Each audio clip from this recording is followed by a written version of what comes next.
and welcome to the channel. Today I thought I would look at the cost of running my boat and keeping my boat moored for one season down here in Cobbs Quay, Davis's boatyard where I am. Now obviously this is just one boatyard and one marina in the Poole harbour area, and obviously in the south of England, so there are lots and lots of other marinas you can go to, but I thought this would just give us a good idea, give the viewer a good idea of the cost of ownership.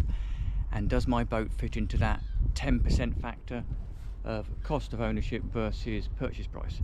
So come on board, let's have a look and we'll see.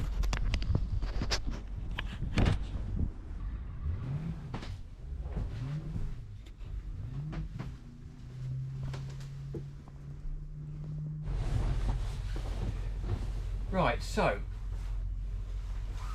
let's run through some of the numbers. So I'll put the numbers and the total running score on the bottom here, but let's start with some basics, shall we? So the cost just to moor the boat, just to keep the boat on this mooring in Poole Harbour, I pay, where I am now, £4,500 a year for this mooring. Now to be fair, that mooring, £4,500, one, it includes VAT, and it also includes the Poole Harbour fees, which I pay to the marina, and then they obviously then forward them on to Poole Harbour Control, so the people who manage Poole Harbour and keep the buoys and keep it traced and everything like that. As I mentioned earlier, that is just for the marina that I'm in. There are a number of other marinas in Poole Harbour and obviously in the south coast as well, and those costs vary. I might do another video actually as an interesting point of some of the other marinas that I looked at. The marina I was in before was in Lymington, and part of my move to Poole was as I got a bigger boat. It was very expensive in Lymington. Whilst it's a lovely place, it's an expensive mooring. So I moved down to Poole because it's a bit cheaper and it's a little bit closer to home. So on top of my mooring fee, I pay for the use of mains electricity, so I can plug the boat in. It charges the batteries. Over winter, I've had it running the dehumidifier and a little bar heater. It's pretty cost effective because neither of those use too much electricity. So I spent around about £60 last year on electricity here. So that's the mooring. That's the electricity. Now if I look at insurance fluctuates a little bit depending on who you go with and the level of cover you want. Last year I paid £250, I think it was actually £260 give or take, but say £250 to keep the maths nice and simple. £250 for the insurance for last year. Now this year I found a new insurance company called VisiCover. This is not an advert, I get no money from making a mention of their business. But the interesting thing was, it enabled me to go through their website and select the exact level of cover I want. Now, we don't water ski or tow behind our boat here, so I didn't need water ski cover, so I could unselect the water ski cover option, and that saves me some costs. But I can add in or remove any of the insurance cover items that I didn't want. So that means this year, so 2022, my insurance for the year is £190 versus the £260 I paid last year. So that's insurance for 1 year. So winter servicing costs, so that's to lift the boat out, have all the mechanical bits and pieces, anti-fouling, polishing, all that sort of stuff. So again, this is just for my boat, which is a Sea Line S29, so it's 29 30-foot long. So to lift the boat out at Davis's and to drop it back in the water costs me around £400, so £200 to lift it out, £200 to lift it back in, and the guys here are absolutely brilliant, and that is, I think, a pretty competitive price for certainly the south coast. With my mooring fee, so go back to that £4,500 at the start, with my mooring fee I get 8 weeks free storage ashore. So for 2 months of the year during winter I can keep my boat ashore without paying any additional fees. I can't remember off the top of my head what it is thereafter, but I will drop a note in the bottom, and I think they charge you per day or per week. It's pretty nominal, it's not expensive, but it is normally over and above the cost of actually mooring your boat.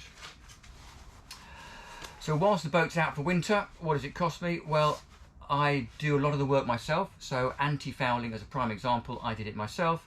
It cost about £80 for the Hempel Tiger that I used, paintbrushes, rollers, a few other bits and pieces. So if I call it £100 for me to anti-foul my own boat, that was fine. If I was to pay the yard or someone else to do it, it would come in at around £250. I also, while the boat was out, did a cut and polish. So we polished the hull and the superstructure, cut it back, polished it, made it look nice and shiny, and that protects it pretty much for the season. Again, I did that myself with my very good friend Chris, who helped me out. Thank you, Chris. Really appreciate your help on that one, because it's quite hard work. So doing it ourselves and having my free labour with Chris cost me around about £100, and I borrowed a mop off my dad, so thank you, Dad. If I was to pay to do that full time, or to pay someone else to do it, it would probably have cost me around £450 to £500 to have that done professionally. It's a bit of a saving. So that's the anti-fouling and the hull and polish. The next thing is like the mechanical bits and pieces. So the only bit I did myself this year was change the anodes on the trim tabs. They were £45, and again, I'll keep a running total in the bottom below. I had the engine serviced by a Volvo Penta agent. I'm a big fan of using the manufacturers to do those services, because a lot of the times if you use the component parts from the manufacturer, so genuine parts, they have usually a 12-month guarantee on them.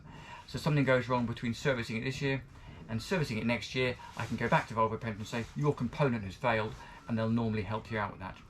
So the engine service cost me, just for the engine service, so oil change, filters, bits and pieces, cost me £850. That was a standard Volvo Penta annual service. Unfortunately, on the service, they noticed there was some water leaking out of the air charge cooler. So sadly, I had to take the air charge cooler apart to check it. That included taking the oil cooler apart and the fuel cooler apart, and changing a very, very large cooling element. And unfortunately, that was a pretty expensive component. The total cost for having all of that done was a shade over £4,000. That was on top of the £850 for the engine service. So again, running total in the bottom. So that's the engine, air charge cooler, fuel filters, all of that done. And then we move on to the leg, so the outdrive. So this is the part of the boat that takes the power from the engine, drops it through the Z drive, so it comes out of the back of the transom, goes down and then back out to my duo props, so they counter-rotating props that run to push the boat forward. Now normally that service would be around about £650 just to have the service done, but because the boat was new to me last year, I wanted to have the bellows changed.